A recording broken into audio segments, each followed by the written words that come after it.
Hey everyone, welcome back to the Food Forest. Today's video, we're gonna kind of do like a teaser video on projects that I have planned for this summer. Be kind of an exciting video, get you excited for what you're gonna see coming up over the next, say, 6 to 8 months on Canadian Permaculture Legacy channel. First, I want to actually mention a couple huge milestones that we hit. The first one is that we just passed 2 million views total on this channel, which to me is absolutely baffling. That, you know, one day, maybe 3 years ago, I decided I would pick up a camera and shoot plants with my camera, and maybe someone might be interested. And then now, like 3 years later, we have 2 million views, 2 million people, maybe not individual people, most of them are probably my mom. 2 million views that are exposing permaculture to the world. The second thing is that we actually have now over 70 members of this channel, both through the membership button below and through Patreon, which to me is fantastic. And you know, the ad revenue on YouTube is abysmal, but the memberships are actually a decent way to support the channel, and for everyone who does, I really appreciate it. And if I'm ever going to be able to do this full time, it would probably be more through that than just getting more subscribers and views. So if you're ever interested in supporting the channel, definitely check out the membership button below. So what projects am I doing this year, and what can you expect to see? Now, the first thing to look forward to is that this year we're going to plant out the Old Man Walking Trail. Now, in my sheet mulching guides, and often when I'm talking about resetting a land, the optimal time to do that is actually like a year before planting. You know, you can kind of plant and then sheet mulch around trees if you're really excited to get started, which probably everyone is. But the ideal time is actually quite a ways in advance. And the reason for that is we want that soil converting over to soil that trees like. And trees don't really like grass-dominated soils. It's a bacterial-heavy soil. Trees want to grow in the way that they grow in nature, which is falling from another tree. And when they're falling from another tree, they're also following an area where leaves have been falling for quite a while. And typically, because of that, the soils will be already converted into fungal dominated soil. So we actually collected, like, I think it was over 1,000 leaf bags that year, and probably close to 3,000 in the 2 years, the year that preceded that and that year. So like 3,000 leaf bags all put in an area. That's a lot of, you know, fungal dominated action that we're creating down there, and the soils are turning over. Now we're actually going to plant into it. So this is going to be a super exciting year. And the first thing that we're going to do actually is create a tree time guild. So what is a tree time guild? Tree Time is actually a nursery out in Edmonton, Alberta, and they're a nursery that I've ordered from before. I usually like to stay local. Tree Time actually has fantastic prices. So I actually bought a lot of my service berries that are planted out here. They're actually from Tree Time. And what I did this winter is I've been calling around to any nursery that I've used their product before and it really works well. I've been calling them and saying, you know, I've got a YouTube channel. Would you be interested in donating trees? And I'll mention your nursery. And I'm only doing that with nurseries that I actually believe in.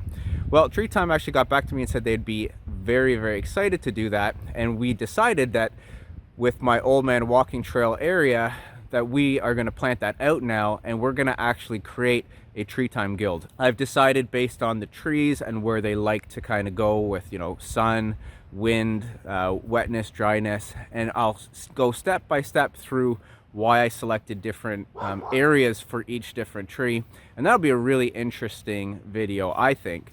So look forward to that in the future. It'll be like an unboxing video.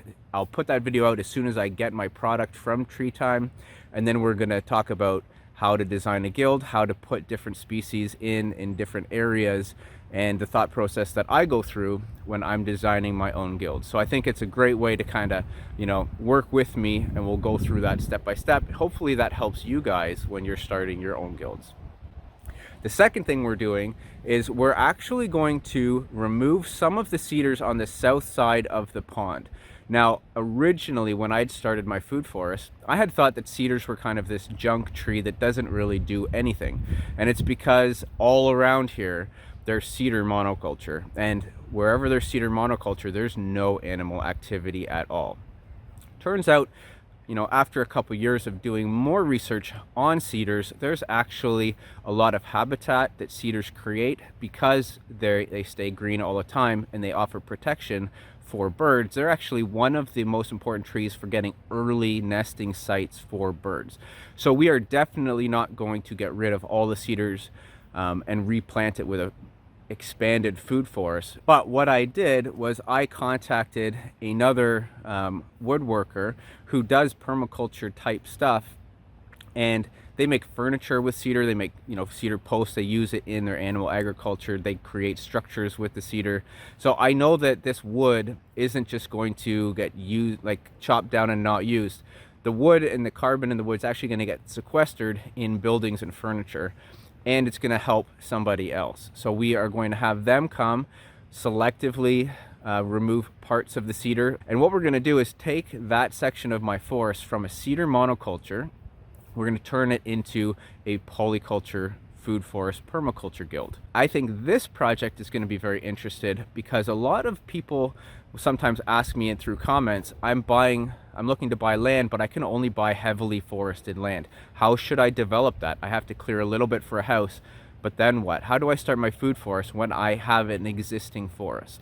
So we're going to talk about things like building from the forest edge. We're going to talk about creating glades. We're going to talk about selectively removing some trees to release some sunlight, and how we make those decisions. And I know I'm talking about a lot of big projects, so I hope I can do most of this stuff, but I'm pretty confident that we can do quite a bit of it.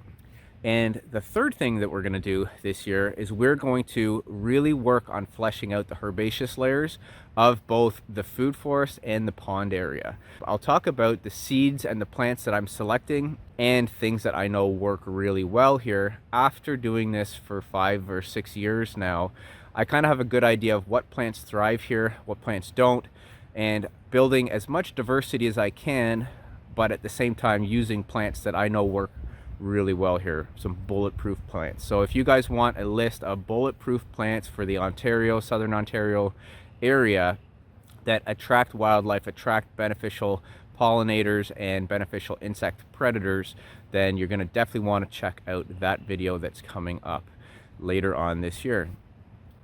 Lastly, this isn't one of my big projects, but what we're going to do actually is visit with some of the other consulting jobs that I've done. So we'll definitely go back and visit with Tom. Everyone loves Tom. We're also going to visit some other, and I'm really hoping I can make this happen, so don't hold me to it if I can't, because they're a little further away.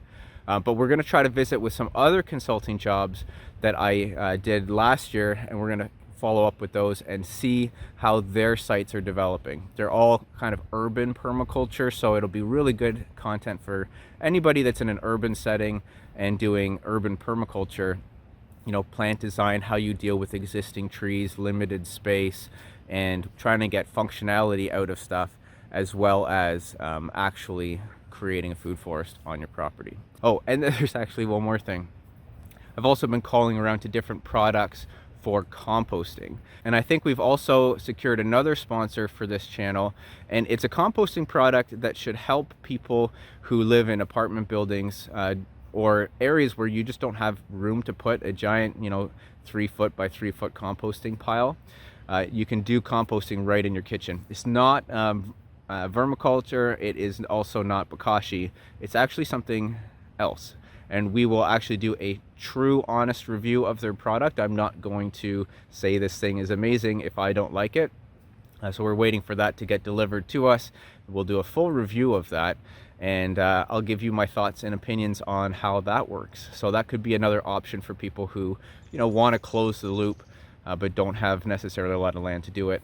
I mean, this is what humanity needs. Humanity needs everybody to get engaged to the level of their means. So stick around, guys. This is going to be a great season, and I hope you enjoy everything. Thank you for everybody who supports this channel.